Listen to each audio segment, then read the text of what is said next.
नमस्कार। जैसा कि हम सबको ध्यान में है, विश्व संवाद केंद्र निरंतर जन जागरण का कार्य करता है और आज के समय में देखें तो साइबर क्राइम या साइबर स्कैम एक बहुत ही चिंता का विषय बन चुका है। तो साइबर स्कैम से हम कैसे बचें, क्या सावधानियां रखें और अगर हम इसमें फंसते हैं तो किससे संपर्क करें, ऐसी ही कई महत्वपूर्ण जानकारियों के लिए आज हमारे बीच हैं श्री राजेश दंतोत्रिया जी। आप एडिशनल डीसीपी हैं क्राइम ब्रांच इंदौर में। आप निरंतर साइबर क्राइम जागरूकता लाने के लिए कार्य कर रहे हैं। तो सर, मैं विश्व संवाद केंद्र मालवा की ओर से देवयानी सिंह आपका स्वागत करती हूँ। कृपया हमारा मार्गदर्शन करें। Thank you ma'am. मैं ये बताना चाहूँगा कि अगर आप देखेंगे तो न केवल अपना इंदौर, न केवल मालवा प्रांत, बल्कि पूरा प्रदेश, देश और पूरा वर्ल्ड साइबर क्राइम उनके लिए एक बहुत बड़ा चैलेंज है। आज भी बहुत बड़ा चैलेंज है और इस बात को हम ऐसे समझ सकते हैं कि 2024 में I4C है एक Indian cyber crime coordination centre. तो इनके द्वारा जो डाटा रिलीज किया गया है उसमें 22,000 करोड़ रुपया एक साल में इंडिया में विक्टिम ने लूज किया है। 22,000 करोड़ रुपया, ये एक बहुत बड़ा अमाउंट है। 22,000 करोड़ तो सबके लिए चैलेंज है।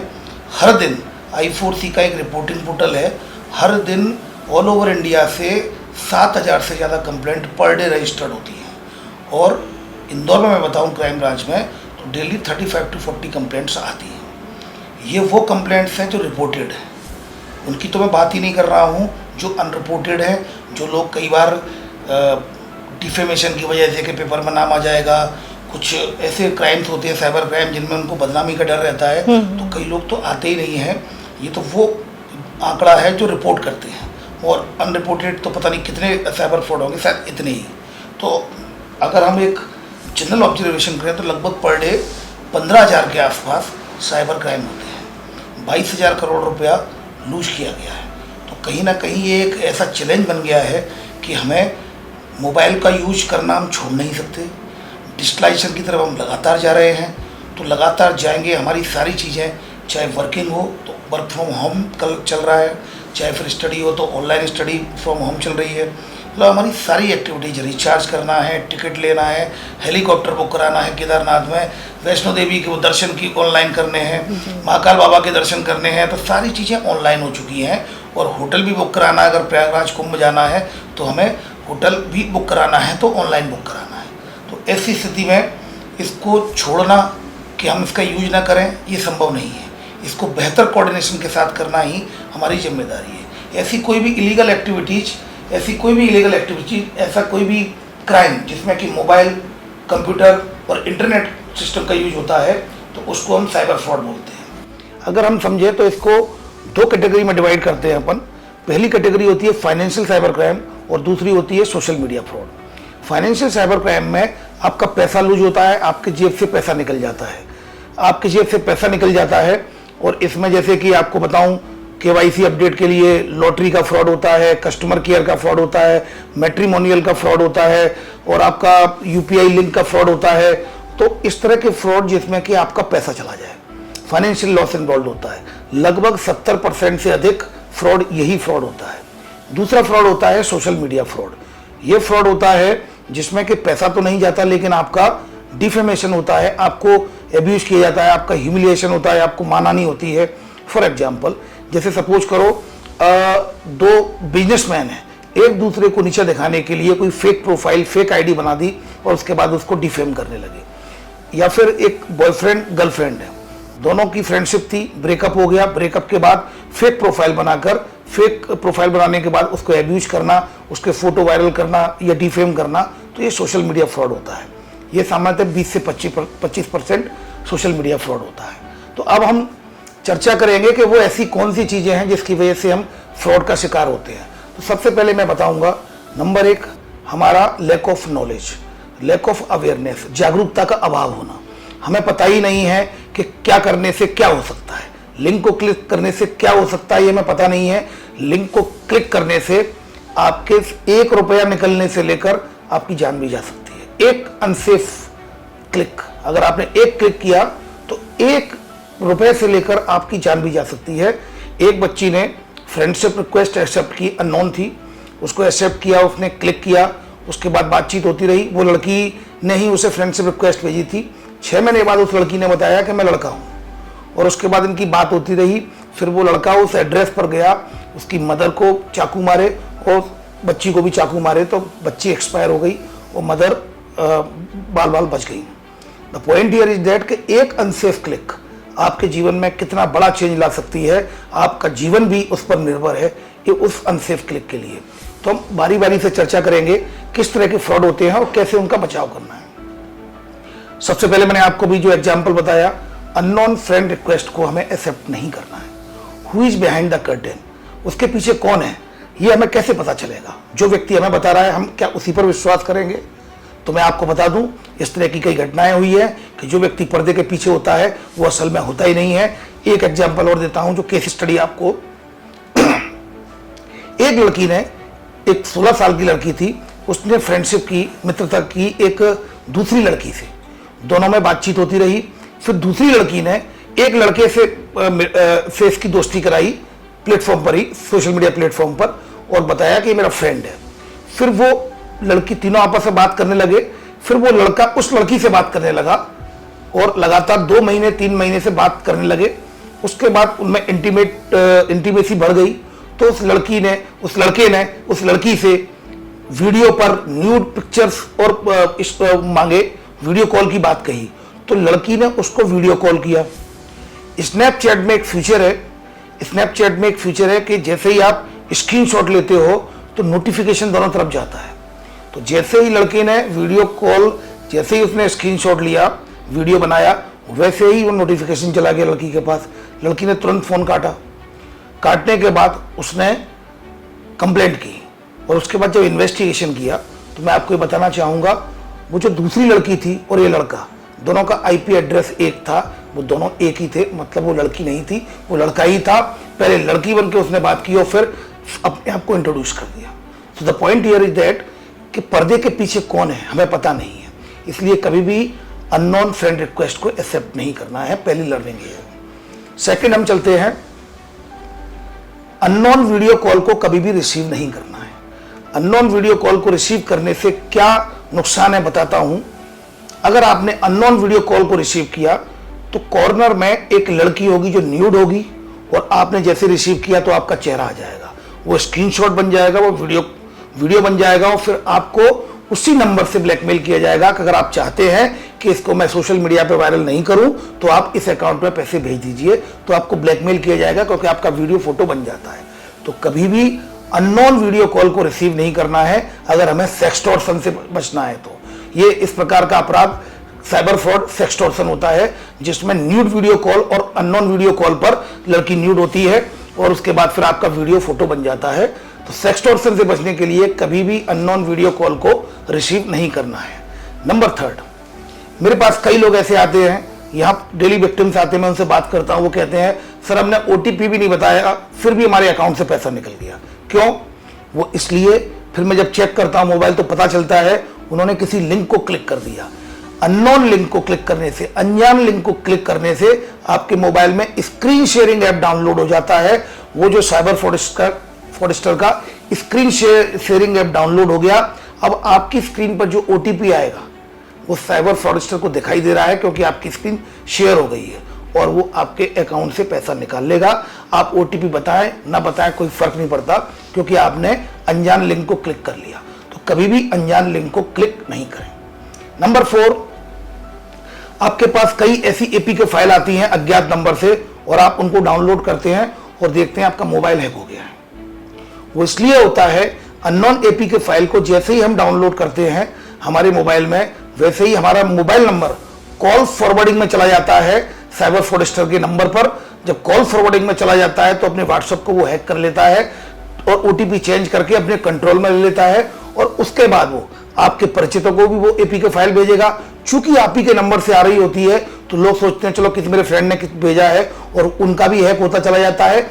या फिर कोई ऐसी कंडीशन बताएंगे कि मैं अभी हॉस्पिटल में हूं, बात नहीं कर सकता हूं, लेकिन मुझे पैसे की जरूरत है, पैसा मांगा जाएगा। चूंकि आपके फ्रेंड ने उसी नंबर से, जिससे आप लगातार उससे बात करते हैं WhatsApp पर, उसी से मैसेज आ रहा है, तो आप उस पर ट्रस्ट कर लेंगे।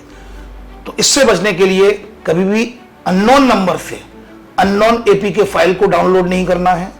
नंबर 2, नॉन नंबर से अननोन एपीके फाइल को डाउनलोड नहीं करना है। उस नॉन व्यक्ति से पूछना है कि आपने क्या भेजा है, हो सकता उसका व्हाट्सएप हैक हो गया हो। तो ये हो गया आपका एपीके फाइल का, ये 4 बातें होगी। अब हम चलते हैं 5वीं बातें। इस लॉ एनफोर्समेंट एजेंसी, पूरे भारतवर्ष में जो लॉ एनफोर्समेंट एजेंसी होती है, चाहे वो सीबीआई हो, ईडी हो, क्राइम ब्रांच हो, पुलिस हो, कोई भी लॉ एनफोर्समेंट एजेंसी होती है, वो केवल और केवल फिजिकल अरेस्ट करती है। डिजिटल अरेस्ट जैसा कुछ भी नहीं होता, केवल फिजिकल अरेस्ट होता है। कोई भी अगर आपको ये बोलता है कि मैं क्राइम ब्रांच का हूं, वर्दी पहनकर सीबीआई का हूं, और आपके नाम से ये सिम है और इस सिम से इलीगल एक्टिविटीज हुई हैं, आपकी सिम 2 घंटे में बंद होने वाली है, आपका अकाउंट 2 घंटे में बंद होने वाला है, आपके पार्सल में इलीगल एमडीएमए ड्रग निकला है, इसको एयरपोर्ट पर रुका गया है, और इस तरह की एबनॉर्मल कंडीशंस बता के आपको फिर बोलता है आप इन्वेस्टिगेशन के लिए तत्काल वीडियो कॉल पर आइए। फिर व्हाट्सएप के वीडियो कॉल पर या स्काइप आईडी के वीडियो कॉल पर लेकर फिर आपसे बोलता है कि अब आप खिड़की बंद कर दें, गेट बंद कर दें, कहीं नहीं जाएंगे, किसी से बात नहीं करेंगे, वीडियो कॉल को नहीं काटेंगे, आप ऑनलाइन इन्वेस्टिगेशन में हमारे साथ हैं, यू आर डिजिटली अरेस्ट। ये कुछ भी नहीं होता है, न पुराने कानून, न नए कानून, न आईटी एक्ट, न मेजर एक्ट, न माइनर एक्ट, कहीं भी इस तरह का कोई प्रावधान नहीं है। लॉ एनफोर्समेंट एजेंसी कभी भी आपको फिजिकल अरेस्ट के अलावा और कुछ उनके पास अरेस्ट का कोई भी प्रोसीजर नहीं है। तो कृपया करके ऐसे कॉलों से, ऐसे कॉलर से, स्कैमर से सावधान रहें। नंबर 6, अगर कोई आपको फोन करके बोलता है आपका लड़का 3 लड़कों के साथ ड्रग के केस में पकड़ा गया है, आपका लड़का 3 लड़कों के साथ रेप के केस में पकड़ा गया है, या फिर आपकी लड़की 3 लड़कियों के साथ सेक्स रैकेट में पकड़ी गई है, तो आपको विश्वास नहीं करना है। यूपी में एक इंसिडेंट हुआ था, एक टीचर पढ़ा रही थी स्कूल में, उसके पास कॉल आया आपकी लड़की सेक्स रैकेट में पकड़ी गई है, बाहर मीडिया खड़ा हुआ है, अगर आप उसको बचाना चाहते हैं, मैंने एफआईआर फ्रीज नहीं की है, तो आप 1 लाख रुपया दे दीजिए। वो बेचारी बाहर आई, पैनिक इतना हुआ कि कार्डियक अरेस्ट आ गया, वो एक्सपायर हो गई। इस पॉडकास्ट के माध्यम से मैं आपको ये बताना चाहूंगा कि कोई भी पैनिक सिचुएशन आए, आपको घबराना नहीं है। कोई भी लॉ एनफोर्समेंट एजेंसी पैसा नहीं मांगती है। अगर रेप केस में कोई अगर आपका लड़का फंस गया है, तो अगर कोई व्यक्ति पैसा मांग रहा है, ये मान के चलिए फ्रॉडस्टर है वो। इस तरह की अगर आपको कोई सूचना देता है कि आपका लड़का ड्रग के केस में फंस गया है और पैसा मांगता है, तो ये मान के चलिए वो झूठ बोल रहा है। स्कैमर्स पैसा मांगते हैं, उनका केवल मोटिव है कि आपसे पैसे वसूल करना। तो इस तरह के कॉल्स पर ट्रस्ट नहीं करना। सर, इसके अलावा एक बात आजकल बहुत सुनने में आ रही है कि परिचित के आवाज़ में, वो बिल्कुल सेम आवाज़ में कॉल करते हैं और पैसा मांगते हैं कि मैं बहुत परेशानी में हूँ, मैं आपकी बुआ बोल रही हूँ या मैं आपका चाचा बोल रहा हूँ। बिल्कुल आपका कहना सही है, मैं इसी में आने वाला था कि आजकल परिचित बनकर कॉल करते हैं, आपको दूर की रिश्तेदारी बताते हैं, और कई बार वॉइस भी आपकी बिल्कुल मिलती जुलती एआई के जरिए। मैं आपको बता दूं कि 1 मिनट से ज़्यादा अगर हमारी पूरे सोशल मीडिया प्लेटफॉर्म पर कहीं भी कोई वीडियो पड़ा हुआ है, हमारी आवाज़ पड़ी हुई है, तो एआई के जनरेटेड जो वॉइस मॉड्यूलेशन होता है, उसके जरिए कुछ भी कहलवाया जा सकता है। तो ऐसी स्थिति में परिचित बनकर कॉल आते हैं, तो ऐसी स्थिति में आपको करना क्या है, आपको कोई भी फाइनेंशियल ट्रांजैक्शन बिना वेरिफिकेशन के नहीं करना है। वो जो कॉल आएगा वो अपरिचित अननोन नंबर से आएगा। नंबर 1, जो इसका रेफरेंस वो दे रहे हैं उसके आप पहले बात कर लीजिए, वेरीफाइड कर लीजिए। जल्दबाजी में पैसा मत डालिए, क्योंकि इस तरह के फ्रॉड लगातार क्राइम ब्रांच में लगातार लोग आते हैं, और जल्दी के चक्कर में वो लोग बिना वेरिफिकेशन के अपने रिश्तेदार को, जो कि है ही नहीं, उसको पैसा दे देते हैं। तो अननोन नंबर को एंटरटेन नहीं करना है। अगर फिर भी इस तरह का कोई कॉल आता है कि बच्चे का एक्सीडेंट हो गया है, मैं हॉस्पिटल से बोल रहा हूं, तो कृपया करके जिस व्यक्ति के बारे में बताया जा रहा है उससे संपर्क करिए। अगर उसका मोबाइल बंद है तो उसके मित्र से संपर्क करिए, जहाँ गया है, स्कूल गया है, कॉलेज गया है, कोचिंग में गया है, वहाँ फ़ोन करके संपर्क करके उसको वेरीफाइड करें, उसके बाद ही आगे बढ़ें। सर, एक चीज़ और देखने में आ रही है कि आजकल फेक पिक्स बनाई जा रही हैं, मतलब एआई जनरेटेड होती है, और वो बेच के आजकल लड़कियों को बहुत ब्लैकमेल करने के केस आ रहे हैं, और वो भी इतना डर जाती हैं कि वो फिर सब गलत काम करने को, जैसा वो बोलते हैं, तैयार हो जाती हैं। तो इसके लिए कहाँ उन्हें कंप्लेन करनी चाहिए, किसके पास जाना चाहिए? सबसे इम्पोर्टेंट ये है कि अब एआई जनरेटेड फ्रॉड काफ़ी होंगे जी। अब 2025-26 में इस तरह के स्कैम्स होंगे, हमें तैयार रहना होगा। डीप फेक, डीप फेक से मतलब कोई भी वीडियो मेरा बनाया जा सकता है, डीप न्यूड, कोई भी अगर उनके पास वीडियो होगा तो हूबहू, जैसे कई सेलिब्रिटीज़ के अगर आप देखेंगे तो डीप न्यूड बनाए गए हैं, डीप फेक बनाया गया है। जैसे कि अगर आपने देखा होगा तो एक जो अपने माननीय प्रधानमंत्री नरेंद्र मोदी जी को डांडिया खेलते हुए दिखाया गया था, तो कहीं ना कहीं इस तरह के अब यूज होने लगा है। तो वही मेरा कहना है कि वेरिफिकेशन इंपॉर्टेंट होता है, हम वेरीफाइड करें, किसी भी चीज़ को हमें वेरीफाइड करना होगा। अगर आपका डीप फेक या डीप न्यूड बना दिया है तो उसमें घबराने की ज़रूरत नहीं है, उसके लिए आप कंप्लेंट कर सकते हैं। National cyber crime reporting portal है www.cybercrime.gov.in, इस पर अगर आप जाएंगे तो वहाँ पर 3 तरह की रिपोर्ट कर सकते हैं। 1 is crime against women and children, 2nd है फाइनेंशियल फ्रॉड और 3rd है अदर साइबर फ्रॉड। तो इसमें जाकर आप सोशल मीडिया फ्रॉड पर जब जाएंगे तो वहाँ पर सारे प्लेटफॉर्म हैं। अगर आपका इंस्टाग्राम पर फोटो वीडियो वायरल हुआ है या बनाया है तो इंस्टाग्राम पर रिपोर्ट होगी, अगर फेसबुक है तो फेसबुक पर, स्नैपचैट, सारे प्लेटफॉर्म्स हैं तो आप वहाँ पर रिपोर्ट कर सकते हैं। इस तरह की चीज़ें आएंगी, लेकिन घबराने की ज़रूरत नहीं है। डिजिटलाइजेशन में हमें अपने माइंड को भी अब बदलना होगा, माइंड को भी ट्रांसफॉर्म करना होगा। अब हमें इन फेक चीज़ों के लिए भी तैयार होना चाहिए। पैनिक सिचुएशन क्रिएट करने की लोग कोशिश करते हैं स्कैमर, लेकिन हमें पैनिक नहीं होना है। किसी का भी, आज मैं बैठा हूँ, मेरा ये वीडियो फेक डीप न्यूड बन सकता है, तो हमें इस मेंटलिटी को ये एक्सेप्ट करना होगा कि इस तरह की चीज़ें आएंगी, लेकिन पैनिक नहीं होना, इनका सामना करना है। रिपोर्टिंग सिस्टम्स हैं, कहाँ कौन से प्लेटफॉर्म्स अवेलेबल है हमारे लिए, उन पर हमें रिपोर्ट करनी है। सर, आजकल बच्चों को ऐसा तो कर नहीं सकते कि मोबाइल अपन ना दें, क्योंकि पढ़ाई के लिए, हर चीज़ के लिए उन्हें मोबाइल चाहिए होता है। तो कई बच्चों को अपन देख रहे हैं कि वो गेम्स में आजकल ज़्यादा इन्वॉल्व है, और वो इतने ज़्यादा उसमें हो जाते हैं कि वो पैसा लगाना, पता नहीं क्या क्या करके, और मतलब एक साइकोलॉजिकल उनका कुछ वो कर देते हैं सेट, तो वो सुसाइड तक करने, अपन ने बहुत केस ऐसे देखे हैं कि सुसाइड तक कर रहे हैं।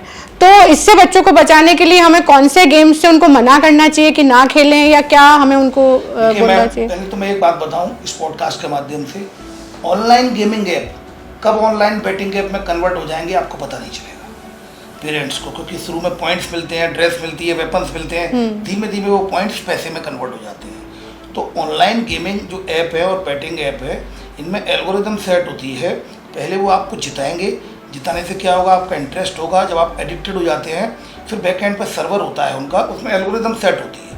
पहले जिताएंगे तो आप जीतते जाएंगे, फिर उसके बाद आप हारते जाएंगे, क्योंकि इतिहास साक्षी है, खिलाने वाला हमेशा जीतता है, खेलने वाला हमेशा हारता है। आपने देखा होगा आईपीएल में भी कई लोग ऑनलाइन बैटिंग करते हैं, और कहीं ना कहीं आईपीएल जब खत्म होता है तो 2 से 3 महीने बाद 2-4 लोग तो सुसाइड करते ही करते हैं, जस्ट बिकॉज ऑफ दैट, क्योंकि वो एडिक्टेड हो जाते हैं। एक आईआईटी के स्टूडेंट ने भी सुसाइड किया इंदौर में 3 महीने पहले। उसने जो लिखा था, उसने जो बात कही थी, इन्वेस्टिगेशन में आया था, उसने जो नोट लिखा था उसमें ये लिखा था, ऑनलाइन गेमिंग ऐप और betting app, it is a type of drug and I am addicted to it. इस जीवन में शायद नहीं छोड़ पाऊंगा, पर अगले जन्म में ज़रूर, मुझे लगता है अगले जन्म में शायद ये आदत छूट जाए। तो मैं इस पॉडकास्ट के माध्यम से कहना चाहूँगा पेरेंट्स को भी, ये बड़ी जिम्मेदारी है आपकी। ये ट्रांजिशन फेज है बच्चों की परवरिश की। अब एक आपको फ्रेंडली नेचर एडप्ट करना होगा, बच्चों को फ्रेंड्स बनाना होगा, तभी बच्चे आपसे शेयर कर पाएंगे। क्योंकि फिजिकल वर्ल्ड में तो हमें पता होता है कि ये सही है, ये गलत है, पर ऑनलाइन और डिजिटल वर्ल्ड में बच्चा अकेला मोबाइल पे लगा हुआ है, वहाँ उसको ये पता नहीं है what is right and what is wrong, और वहाँ बताने वाला भी कोई नहीं है, क्योंकि वो जो मोबाइल पर देख रहा है उससे उसकी परसेप्शन बन रही है। तो ऐसी स्थिति में ये ट्रांजिशन फेज है, पेरेंट्स की रेस्पॉन्सिबिलिटी काफ़ी ज़्यादा है। इसमें पेरेंट्स को चाहिए Google family app, Google parental app, इस तरह के जो ऐप्स होते हैं उनको बच्चों के मोबाइल में डाउनलोड करें। समय समय पर ब्राउजिंग हिस्ट्री को भी 2 से 3 दिन में चेक करें बच्चे की, कि बच्चे क्या सर्च कर रहे हैं, कहीं ऐसी वेबसाइट और ऐप का एक्सेस तो नहीं ले लिया जिनका उनको नहीं लेना चाहिए। तो इस तरह से मॉनिटरिंग करने की उनको ज़रूरत रहेगी। एक सर, एक आजकल ये भी बहुत देखने में आ रहा है कि महिलाओं को जैसे शॉपिंग का बहुत शौक रहता है, और हर बड़े ब्रांड से उनके पास मैसेज आते हैं कि ये लिंक क्लिक करें और इसके आपको ये बेनिफिट्स मिलेंगे, या ये आप इतनों में शेयर करें ये लिंक तो आपको 50% ऑफ हो जाएगा। तो ये कहाँ तक हमें करना चाहिए? देखिए, सबसे इम्पोर्टेंट ये है कि आपको ल्यूक्रेटिव ऑफर्स मिलते हैं, आपको लालच देने के लिए ल्यूक्रेटिव ऑफर्स मिलते हैं, और आपको अनरियलिस्टिक रिटर्न मिलते हैं, चाहे वो ऑनलाइन शॉपिंग की बात हो या इन्वेस्टमेंट फ्रॉड की बात हो। इन सब में आपको बहुत ल्यूक्रेटिव ऑफर्स मिलते हैं, आपको ललचाया जाता है, और जो लोग लालच में आ जाते हैं वो उसमें ट्रैप हो जाते हैं। हमें सबसे पहले वो शॉपिंग वेबसाइट, कंपनी की वेबसाइट पर जाना चाहिए। वेबसाइट की स्पेलिंग अच्छे से चेक करना चाहिए, वो मिलती जुलती होती है कई बार। तो वेबसाइट की स्पेलिंग चेक करने के बाद फिर उसका डोमेन चेक करना चाहिए। पता चला कि वो कंपनी बोल रही है कि हम 10 साल पुराने हैं, हु इज domaintool.com। आप जब उसको चेक करेंगे, डोमेन्स का चेक करेंगे उसका, who is lookup.com, who is domaintool.com, पता चला कि डोमेन 2 महीने पुरानी कंपनी है और वो बता रही है 10 साल पुरानी कंपनी है, तो यहाँ पर भी फ़र्क पड़ता है। प्रोफेशनल जो वेबसाइट्स होती हैं वो उनका डिजाइनिंग और पैटर्न कैलीग्राफी एक बड़ा प्रोफेशनल वे में होता है, जबकि जो फर्जी होती है, फेक होती है, फिशिंग वेबसाइट होती है, उनका पैटर्न आपको अलग से समझ में आता है। इसके अलावा अगर आप उसमें ये देखेंगे वेबसाइट में सब HTTP और HTTPS, तो हमेशा सिक्योर्ड वेबसाइट से ही आप शॉपिंग करें या इन्वेस्ट करें, HTTPS लगा हो। अगर स्टॉक मार्केट में आपको इन्वेस्ट करना है तो ये मान के चलिए कि उसका सेबी से रजिस्ट्रेशन हो। सेबी के लिए रजिस्ट्रेशन देखने के लिए www.sebi.gov.in में जाकर आप उसकी लिस्ट में चेक करें, इंटरमीडिएट लिस्ट में चेक करें कि कहीं उसका नाम है या नहीं, रजिस्ट्रेशन है या नहीं। अगर हम इन्वेस्टमेंट कर रहे हैं, अगर आपको अनरियलिस्टिक रिटर्न दे रहा है कि 100% मुनाफे की गारंटी, तो ये गलत है। 100% मुनाफे की गारंटी कोई भी नहीं देता है। इस जीवन में, इस दुनिया में बिना कड़ी मेहनत के आप जीवन में कुछ भी अचीव नहीं करते।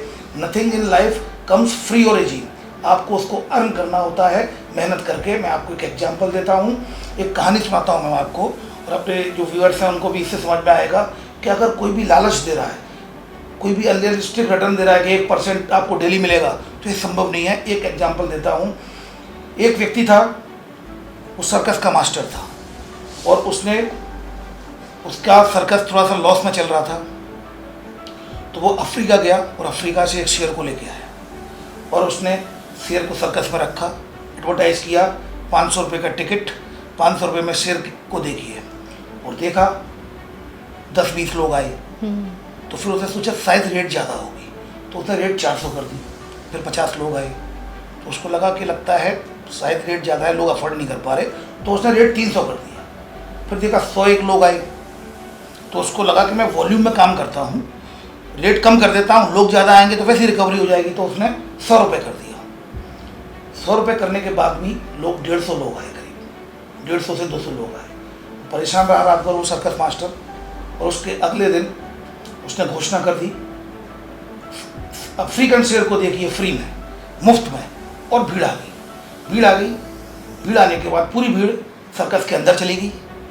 शेर का जो शेर जिसमें बंद था वो पिंजरा खोल दिया, सर्कस का गेट बाहर से बंद कर दिया और बोला बाहर निकलने के 500 रुपये, अगर किसी को बाहर जाना है तो 500 रुपये का टिकट। ना the point here is that, जीवन में अगर कोई कंपनी आपको बोलती है 6 महीने फ्री रिचार्ज, 4 महीने फ्री रिचार्ज, 1 डिलीवरी के साथ 1 डिलीवरी फ्री, तो वो केवल आपको एडिक्टेड कर रहे हैं, वो केवल आपसे प्रॉफिट लेना चाहते हैं। All are the profit making bodies. अगर कोई भी आपको ल्यूक्रेटिव ऑफर्स दे रहा है, लालच दे रहा है, फ्री की बात कर रहा है, बहुत हैवी डिस्काउंट की बात कर रहा है, इस कहानी से सबक लेते हुए समझें, nothing in life comes free और जी, you have to earn it.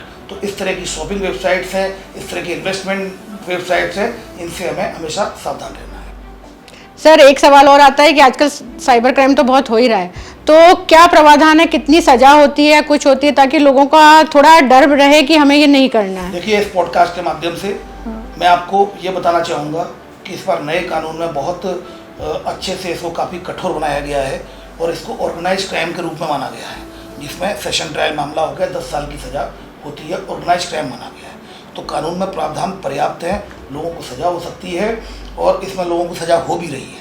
अभी हमने जितने भी आरोपी पकड़े हैं वो अभी 6-6 महीने में भी जेल से उनकी जमानतें नहीं हो रही, तो काफ़ी कठोर प्रावधान है, कानून पर्याप्त है, पर ज़रूरत है सजगता की।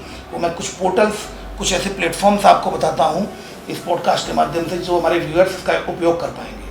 Number 1, national cyber crime helpline number, cyber helpline number है, वो है 1930।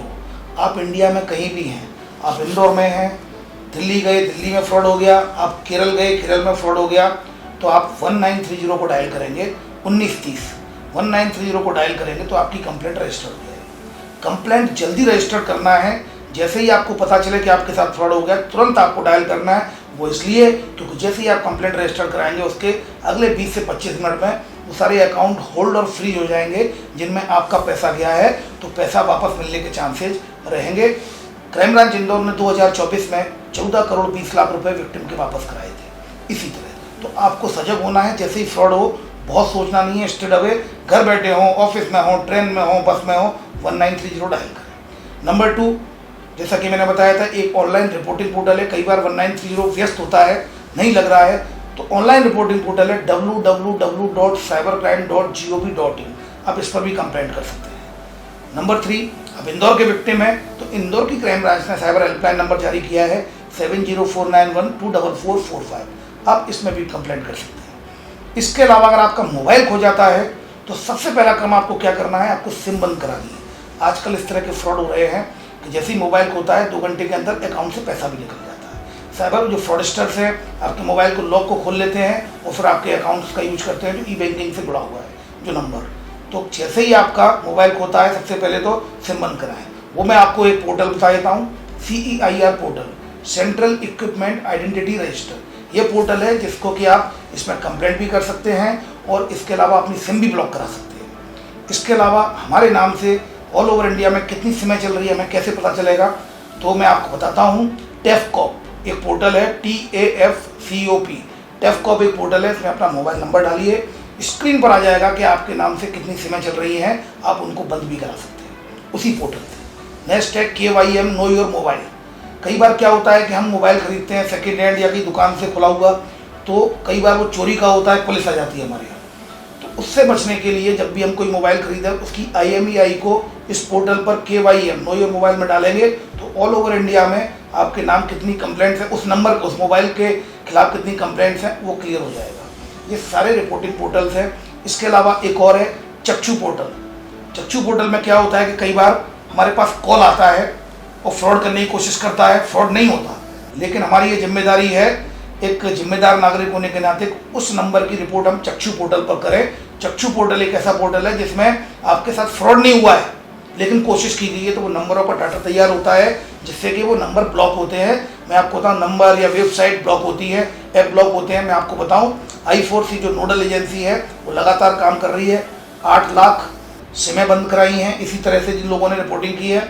2 लाख मोबाइल को ब्लॉक कराया है, 3200 वेबसाइट को ब्लॉक कराया है, 84,000 व्हाट्सएप के अकाउंट को ब्लॉक कराया है, 4,000 लगभग स्काइप ID को ब्लॉक कराया है, 800 ऐप जो कि गेमिंग ऐप है और बैटिंग ऐप है, इन जो इलीगल ऐप्स को बंद कराया है।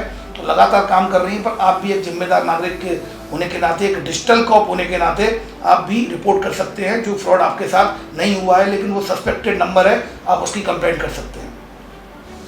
बहुत टेक्निकल नहीं है, मैं आपको बस एक प्रश्न पूछता हूँ, उसका उत्तर भी मैं ही दूंगा आपकी तरफ से।